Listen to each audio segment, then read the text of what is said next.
Shalom semuanya. Puji nama Tuhan. Bapak Ibu yang terkasih dalam Tuhan Yesus, karya Roh Kudus dalam hidup manusia itu banyak sekali ya. Karya Roh Kudus dalam hidup manusia itu banyak sekali.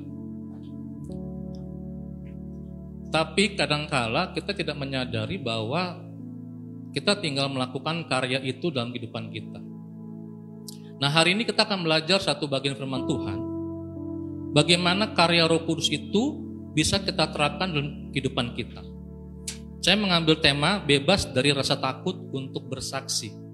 Ini hal simpel, hal sederhana yang seringkali kita abaikan. Mari kita membuka dua bagian firman Tuhan. Pertama dari 2 Timotius 1 ayat 7 dan 8.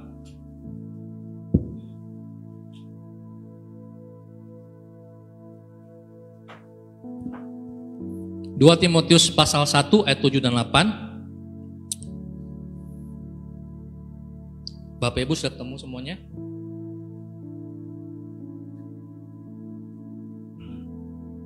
Di sini Pak, depan Pak, bisa Pak? Masih bisa kosong Pak, depan. 2 Timotius pasal 1 ayat 7 sama 8, saya akan baca. Sebab Allah memberikan kepada kita bukan roh ketakutan, melainkan roh yang membangkitkan kekuatan, kasih dan ketertiban. Jadi jangan malu bersaksi tentang Tuhan kita, dan janganlah malu karena aku, seorang hukuman karena dia, melainkan ikutlah menderita bagi Injilnya oleh kekuatan Allah.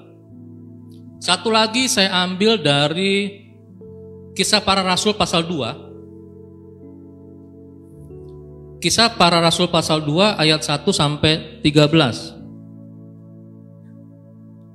Sudah ketemu Bapak Ibu? Saya baca ya.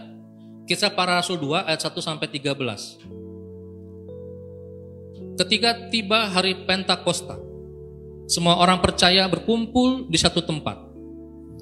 Tiba-tiba turunlah dari langit suatu bunyi seperti tiupan angin keras yang memenuhi seluruh rumah di mana mereka duduk.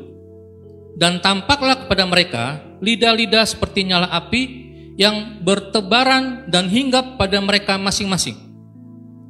Maka penuhlah mereka dengan Roh Kudus. Lalu mereka mulai berkata-kata dalam bahasa-bahasa lain, seperti yang diberikan oleh Roh itu kepada mereka untuk mengatakannya. Waktu itu di Yerusalem diam orang-orang Yahudi yang saleh dari segala bangsa di bawah kolong langit. Ketika turun bunyi itu, berkerumunlah orang banyak. Mereka bingung karena mereka masing-masing mendengar rasul-rasul itu berkata-kata dalam bahasa mereka sendiri. Mereka semua tercengang-cengang dan heran, lalu berkata, bukankah mereka semua yang berkata-kata itu orang Galilea? Bagaimana mungkin kita masing-masing mendengar mereka berkata-kata dalam bahasa kita sendiri, yaitu bahasa yang kita pakai di negeri asal kita? Kita orang Parsia, Media, Elam, penduduk Mesopotamia, Yudea dan Kapodokia, Pontus dan Asia, Frigia dan Pamfilia, Mesir dan daerah-daerah Libya yang berdekatan dengan Kirene, pendatang-pendatang dari Roma, baik orang Yahudi maupun penganut agama Yahudi, orang Kreta dan orang Arab. Kita mendengar mereka berkata-kata dalam bahasa kita sendiri tentang perbuatan-perbuatan besar yang dilakukan Allah. Mereka semuanya tercengang-cengang dan sangat termanggu-manggu sambil berkata seorang kepada yang lain, apakah artinya ini? Tetapi orang lain menyindir, mereka sedang mabuk oleh anggur manis.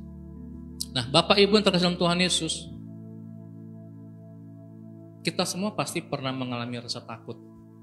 Betul ya? Semua kita di ruangan ini pasti pernah berada dalam titik takut di mana kita tidak bisa menemukan solusi untuk menyelesaikan masalah. Saking takutnya sehingga kita bingung, kita panik, kita stres, kita tidak bisa buat apa-apa. Saudara, takut adalah perasaan yang sangat manusiawi. Tidak ada yang tidak pernah memiliki rasa takut. Rasa takut itu juga bersifat universal. Artinya semua orang memiliki rasa takut itu. Tidak hanya kita di ruangan ini, tapi juga di beberapa gereja juga pasti mereka memiliki rasa takut. Tidak hanya di Indonesia, tapi juga di beberapa negara ada rasa takut itu. Rasa takut tidak mengenal usia. Dia nggak mengenal jenis kelamin. Dia nggak mengenal status sosial. Dan saudara, ketakutan adalah akar dari banyaknya masalah. Betul ya? Takut dianggap rendah, akhirnya kita berlagak hebat. Kan seperti itu. Takut kekurangan, akhirnya kita korupsi. Takut ditolak, sehingga kita menolak duluan. Apalagi? Macam-macam. Saudara tahu Joseph Stalin? Dia seorang mantan presiden Uni Soviet pada tahun 1900 yang sangat berkuasa. Dia orang hebat. Ternyata ia pun menyimpan ketakutan sendiri. Joseph Stalin hidup dalam ketakutan akan diracun, hidup dalam ketakutan akan dibunuh. Karena itu ia memiliki 8 ruang tidur yang terkunci, seaman ruang penyimpanan uang di bank. Bayangkan, ada 8, dia buat 8 ruangan seperti penyimpanan di bank. Setiap malam ia selalu berpindah-pindah tempat tidur. Dan tidak seorang pun tahu di mana ia tidur. Untuk mencegah supaya ia tidak dibunuh. Menyedihkan ya. Orang berkuasa tapi takut. Bapak Ibu, seorang konselor surat kabar terkenal bernama Ann Landers. Dia menerima rata-rata 10.000 surat setiap bulannya dalam pekerjaannya sebagai seorang konselor. Ketika ditanya, hal apa yang paling banyak menjadi isi surat-surat yang ia terima? Ia menjawab, yang paling banyak itu saya terima ketakutan isi suratnya.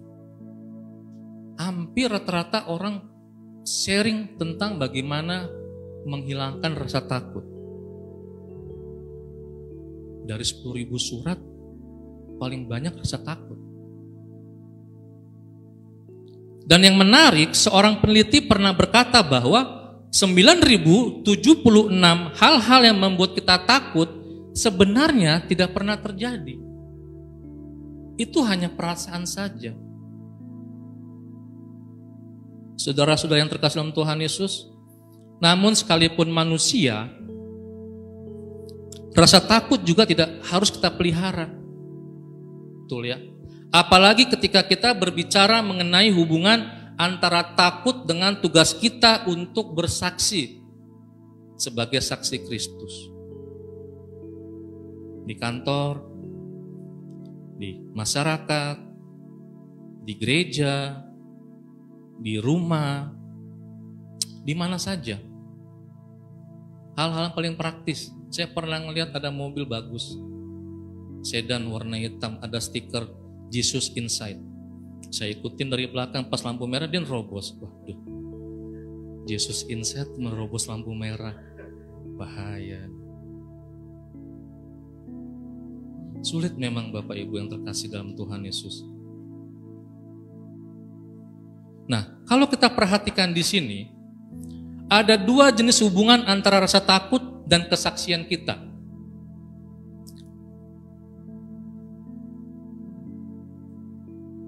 Yang pertama bisa jadi kita takut sehingga kita tidak bersaksi.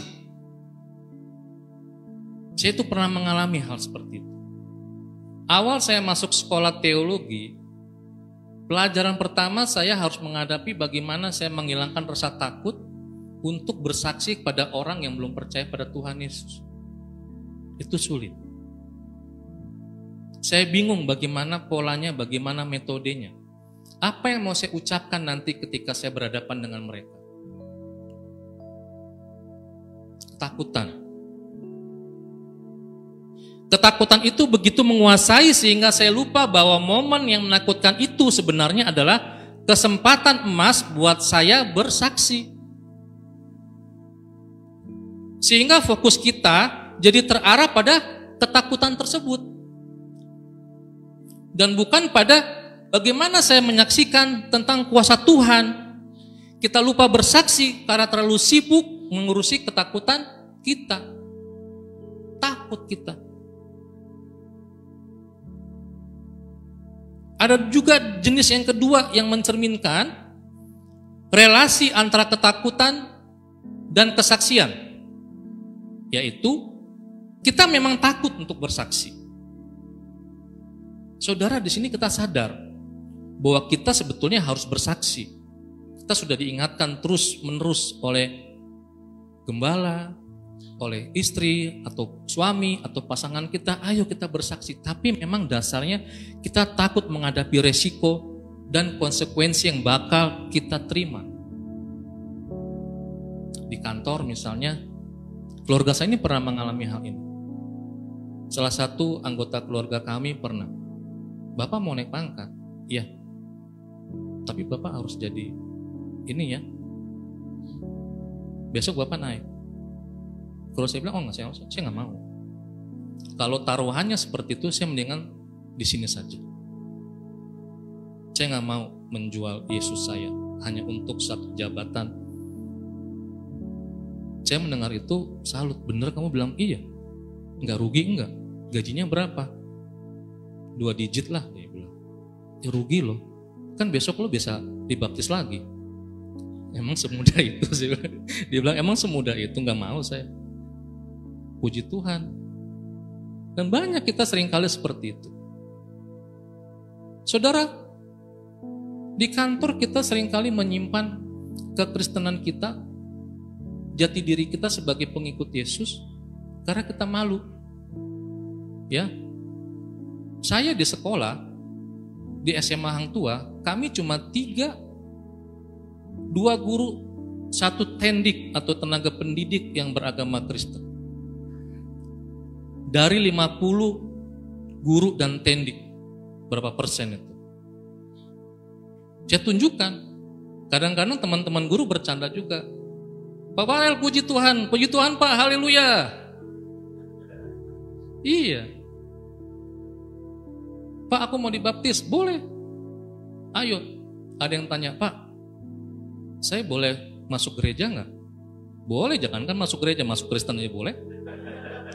Lo yang nantangin. Oh iya kan? Anak-anak SMA juga gitu, ajak masuk. Pak, kalau saya masuk ke ruang ropris nyaman Pak, enak. Kenapa? Sejuk udaranya. Wah, jangan-jangan kamu udah jadi orang Kristen. Sambil bercanda ya. Nah saudara, kalau saya menyembunyikan identitas saya sebagai orang Kristen, saya akan untung, saya akan selamat, saya tidak diganggu. Tetapi kalau saya bersaksi, nanti jabatan saya hilang, tender saya hilang, atau lain-lain macam-macam, kita langsung membacking diri kita. Dan banyak serangkaian kalau yang lainnya. Bapak Ibu, hambatan terbesar untuk bersaksi atau marturia itu bukanlah sikap anti dan penolakan. Bukanlah karena peraturan-peraturan tertentu. Bukanlah karena kebudayaan. Bukanlah karena agama lain. Bukan pula karena setan. Seringkali kita langsung bilangnya takut setan. Hambatan terbesar seorang manusia bersaksi ada pada diri kita sendiri. Betul? Misalnya rasa enggan, rasa malu, rasa takut, rasa malas, abai, dan lain-lain. Meskipun kita punya banyak waktu, meskipun kita punya banyak peluang, meskipun kita punya banyak keterampilan, dan lain-lain, tetapi bila kita enggan dan sebagainya, itulah penghambat yang paling dekat dengan kita. Gampang loh sebetulnya bersaksi. Dari cara berpakaian kita aja orang sudah melihat, wah rapi ya. Makanya mahasiswa-mahasiswa STT Harapan itu saya wajibkan, saya jelaskan tentang fashion. Masukin baju kamu berbeda dengan orang dunia. Jangan pakai baju kebesaran, kemudian dikeluarkan, rambut nggak disisir, harus tampil beda. Kami waktu di STT Abdi Tuhan Injili di Kalimantan Barat di Anjungan, semua warga masyarakat tuh tahu membedakan mana mahasiswa STT sama warga biasa, tahu mereka. Sampai orang di pasar tahu, oh itu mahasiswa STT. Kenapa? Karena rapi. Cara bicaranya juga enak, gak marah-marah. Nah saudara yang terkasih Tuhan Yesus, suatu kali di negeri Cina, ketika orang-orang Kristen dikejar-kejar dan dianiaya, polisi menggebrek sebuah pertemuan ibadah yang dilakukan secara diam-diam. Mereka menghajar orang-orang Kristen di sana. Kemudian dengan todongan senjata mereka memaksa setiap orang untuk menginjak dan meludahi salib Yesus. Beberapa orang dengan ketakutan melaksanakan perintah para polisi itu. Iya Pak, baik Pak, injak, diludahi. Karena takut dipenjara. Namun ada seorang perempuan muda, justru pada saat momen itu dia berlutut, dengan rambut yang panjang, tergurai, ia menyeka salib yang basah oleh ludah itu, dan perempuan muda ini berkata, apapun jenis ketakutan yang kita miliki, kita tahu satu hal, bahwa ketakutan tidak sepadan dengan tugas kesaksian kita. Amin Bapak Ibu. Dia nggak takut. Dia percaya Yesus melindungi dia. Itu yang harus kita lakukan sebagai jemaat JKI Home. Ya, Bapak Ibu pulang di tempat ini bersaksi. Jangan pulang turun dari gereja marah-marah. Motor saya disenggol marah-marah. Kan seperti itu. Apa yang sudah kita saksikan sepanjang 1 minggu ini? Dari minggu lalu sampai minggu ini. Coba kita perhatikan. Banyakan mana kita bersaksi atau banyakan kita mengeluh? Pasti kalau dihitung-hitung banyakan mengeluh ya. Kurang ini, kurang itu, kurang ini, kurang itu. Saudara, kenapa sih kita tidak memberi diri digarap oleh Kristus? Kenapa sih tidak bertumbuh di dalam karakter Kristus? Jika seorang Kristen tidak memberi diri untuk diremukkan, untuk dihancurkan oleh kuasa Roh Kudus, ia akan terus tidak berbahagia. Ia akan terus seperti anak-anak, tidak suka berdamai, garang, egois, pemarah, munafik, hidup dalam ketakutan dan tidak tulus. Bapak Ibu yang terkasih, seharusnya hidup di dalam Kristus itu indah. Dan fokus kita kepada bagaimana kita bisa lagi memenuhi kepentingan-kepentingan kerajaan Allah di muka bumi ini. Bagaimana saya secara pribadi yang sudah ditebus oleh darah Yesus menyaksikan cinta itu kepada sesama kita.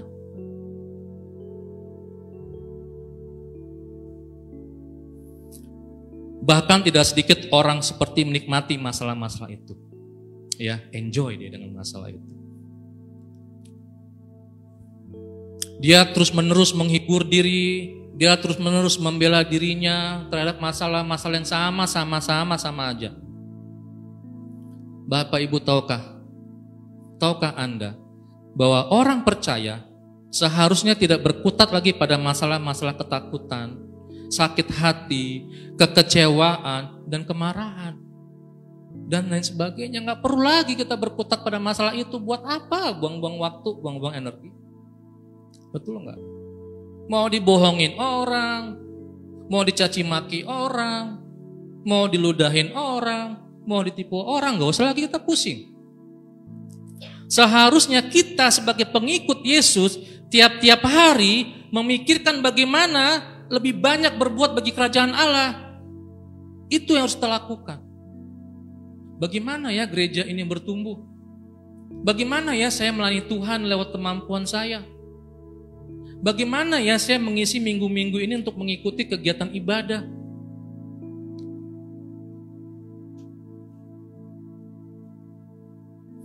Kita harus sudah selesai dengan masalah-masalah rumah tangga kita. Kita harus sudah selesai dengan masalah-masalah ego kita. Kita harus berbahagia karena Kristus. Itulah makanya gereja JKY Home dalam kegiatan 1 minggu udah mengatur.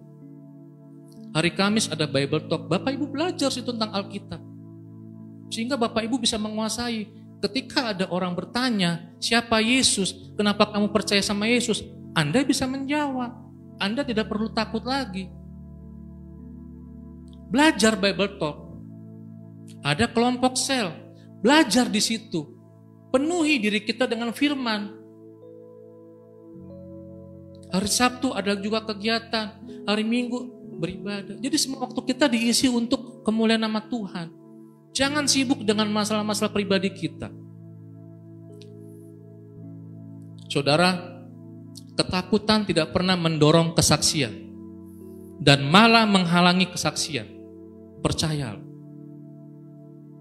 Ini fakta. Paulus pernah berkata bahwa Tuhan tidak pernah memberi kita roh ketakutan dalam 2 Timotius 1 ayat 7. Jadi kata Paulus, jangan malu untuk bersaksi. Ditegaskan sama di dalam ayat 8. Nah saudara, ketakutan dan kesaksian pertama-tama adalah masalah rohani atau masalah spiritual. Karena itu penyelesaiannya pun tidak bisa di permukaan. Tidak bisa dengan sekedar mengusahakan lingkungan kita yang aman. Tidak bisa dengan sekedar mempersenjatai diri, maka rasa takut itu akan hilang. Tidak bisa dengan sekedar pendekatan sisi luar kita saja. Sebab sama seperti ketakutan, bisa berkembang biak di dalam lubuk hati kita. Makin lama kita biarkan, makin berkembang biak rasa takut itu. Makin gak mau kita menyaksikan cinta kasih Tuhan. Itulah sebabnya Paulus mempertentangkan roh ketakutan dengan roh yang membangkitkan kekuatan, membangkitkan kasih dan ketertiban. Ini menandakan ketakutan dan kesaksian adalah urusan roh. Itu pula sebabnya di dalam Kisah Para Rasul pasal 2 yang kita baca pada pagi hari ini, Kisah Rasul 2 ayat 1-13, dikisahkan bagaimana Roh Kuduslah yang membebaskan para murid dari rasa takut. Coba bayangkan Bapak Ibu, apa yang dialami para murid sebelum Pentakosta ini. Di dalam ayat pertama dinyatakan bahwa mereka berkumpul di satu tempat. Tepatnya mereka bersembunyi. Mereka takut. Gak punya kekuatan. Gak punya pengharapan. Mereka sudah menyaksikan kebangkitan Kristus, apalagi yang kurang. Mereka sudah melihat mukjizat yang Yesus lakukan. Namun ketika sang guru itu kini telah naik ke surga, mereka sekarang sendirian. Mereka harus berhadapan bukan hanya dengan penguasa Roma, tetapi juga mereka berhadapan dengan orang-orang Yahudi yang menolak mereka dengan jelas. Satu-satunya cara yang dilakukan apa? Bersembunyi. Betul ya Bapak Ibu ya? Pilihan untuk bersembunyi itu menunjukkan bahwa mereka sudah membuktikan diri sebagai kumpulan murid-murid yang penakut. Dan itu memang kenyataan pada masa itu. Mereka bingung, tidak ada pegangan lagi. Bukan hanya pada saat itu, tetapi juga bahkan ketika Yesus pun masih hidup. Petrus misalnya, berapa kali dia menyangkal Yesus? 3 kali. Betul ya? Karena apa? Dia ketakutan. Siapa lagi contohnya? Ke-10 murid lari, kalang kabut ketakutan ketika Yesus ditangkap. Dan masih banyak lagi contoh-contoh yang bisa kita temukan dalam Alkitab. Namun Bapak Ibu, Coba perhatikan apa yang terjadi setelah Roh Kudus dicurahkan. Mereka keluar dari rumah yang aman dan nyaman itu, lalu mereka bersaksi.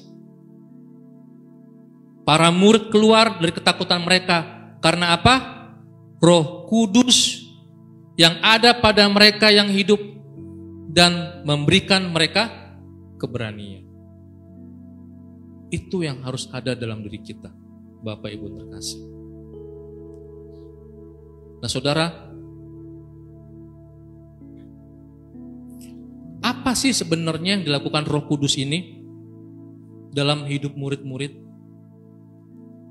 Apa sih sebenarnya yang dilakukan Roh Kudus pada mereka yang hidup dalam ketakutan? Mari kita perhatikan di sini.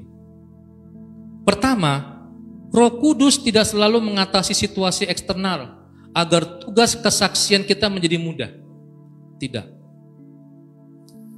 Akan tetapi, Bapak Ibu perhatikan, ketika Roh Kudus dicurahkan kepada kita, Roh Kudus memberikan kekuatan internal untuk kita menghadapi situasi eksternal seburuk apapun. Para rasul tidak langsung bebas dari resiko akibat bersaksi. Mereka tetap ditekan. Contohnya Stefanus.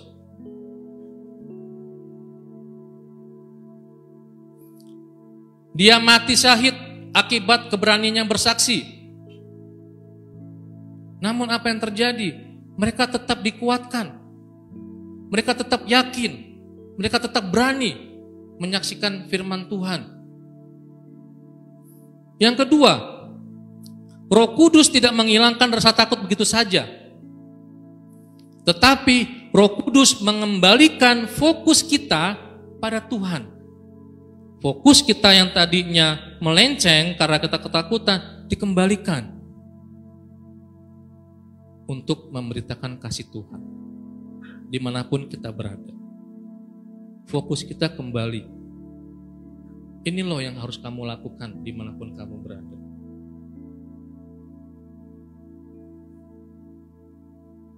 Setelah dibebaskan dari rasa takut, kita tidak lagi berfokus pada ketakutan, melainkan kepada Allah.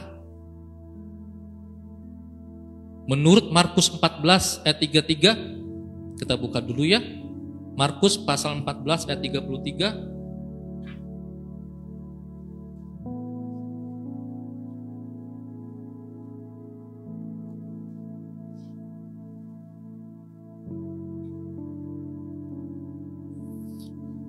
Markus 14 ayat 33. Dan ia sini huruf besar, membawa Petrus, Yakobus dan Yohanes sertanya, ia sangat takut dan gentar. Saudara, Yesus sendiri pernah mengalami ketakutan dan gentar. Tetapi fokus hidup Yesus tetap jelas. Sampai-sampai ia berseru di dalam ketakutannya, jadilah kehendak-Mu. Bapak Ibu, kita harus berani menyaksikan cinta kasih Tuhan. Kalau kita tidak bisa memperkatakan lewat kata-kata, paling tidak lewat gaya hidup kita. Gaya hidup kita mencerminkan bahwa kita pengikut Yesus. Dari cara kita berpikir, memberikan ide-ide yang bagus di kantor, di sekolah, di masyarakat, tidak egois. Dari cara kita berbicara, kita memperkatakan hal-hal yang baik dan benar pada orang lain, mengucapkan terima kasih ketika kita ditolong, mengucapkan permintaan tolong dong ketika kita sedang membutuhkan, ya kan? Dengan gaya hidup kita bisa menjadi saksi Kristus. Di sekitar kita masih banyak orang-orang yang belum percaya. Salurkanlah kebahagiaan itu kepada mereka, jangan kita simpan-simpan. Sehingga fokus kita jelas. Apapun yang kita lakukan, pekerjaan apapun, dimanapun kita berada. Dan yang ketiga, Roh Kudus memang tidak menjadikan kita manusia super yang selalu berhasil. Tetapi Roh Kudus menjadikan kita manusia yang semakin sadar pada kelemahan diri dan sadar pada kekuatan Allah. Setelah Roh Kudus bekerja, Bapak Ibu perhatikan di ayat 7, para murid tetap orang-orang Galilea yang lemah. Namun mereka mempersaksikan Allah yang berkuasa itu dalam setiap kehidupan mereka. Tidak pernah mereka sekalipun tidak menyaksikan. Bagaimana sih yang secara sederhana? Bekerjalah yang baik.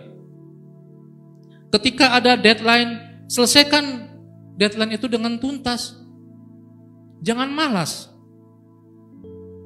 Ya. Ketika kehidupan kita diperburuk, jangan langsung marah. Cari dulu kenapa kita seperti ini.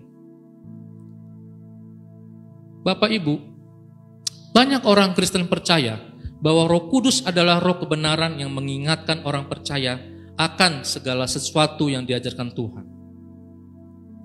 Tetapi, bagaimana roh mau mengingatkan kebenaran kepada kita? Kalau baca Alkitab saja, kita malas. Betul? Bagaimana Roh Kudus mau mengingatkan kalau kita saja tidak pernah menyentuh Alkitab? Makanya kami guru-guru sekolah minggu mulai menegaskan untuk anak-anak kelas besar membawa Alkitab. Alkitab cetak, bukan Alkitab elektronik, supaya mereka tahu letak posisi.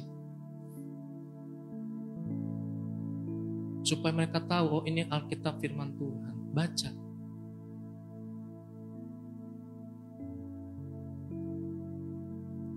Apakah roh itu masuk ke kamar kita dan tiba-tiba bicara bilang ini itu? Tidak. Kalau kita rajin baca Alkitab, kalau kita rajin merenungkan firman Tuhan, maka apa yang akan terjadi? Roh akan mengingatkan firman-firman yang kita baca itu sesuai dengan kepentingannya. Bagaimana mungkin kalau pikiran dan hati kita kosong akan kebenarannya, mana mungkin roh mengingatkan kita? Karena gak ada firman di hati kita.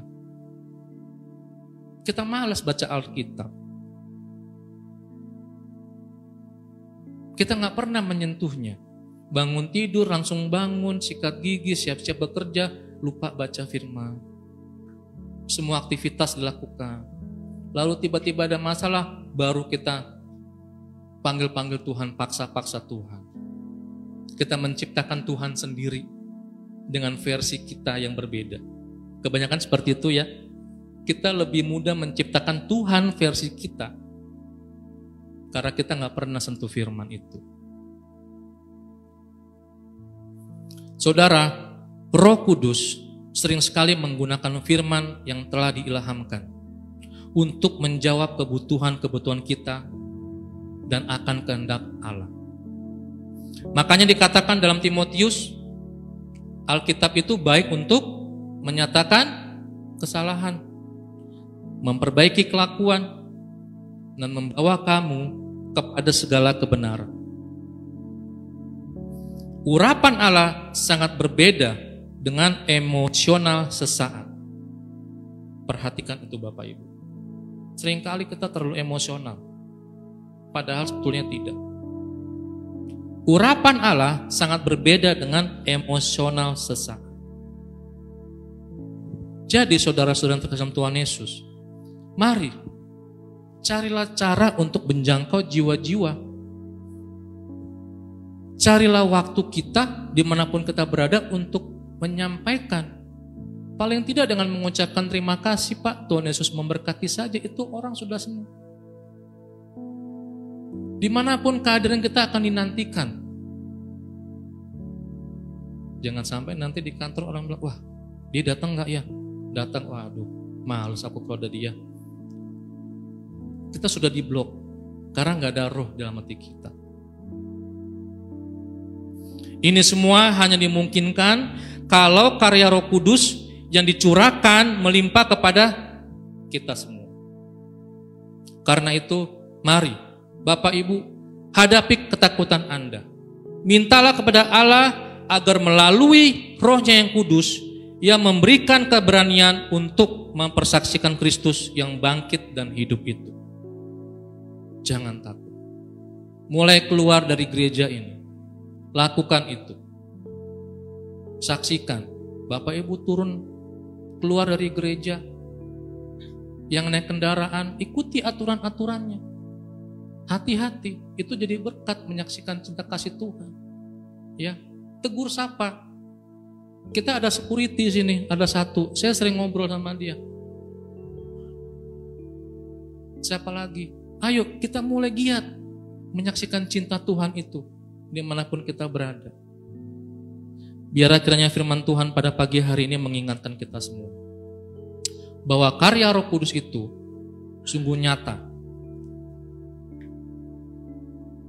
dan Dia akan memampukan kita untuk melaksanakan dan menyaksikan cinta kasih Tuhan dalam kehidupan kita. Amin.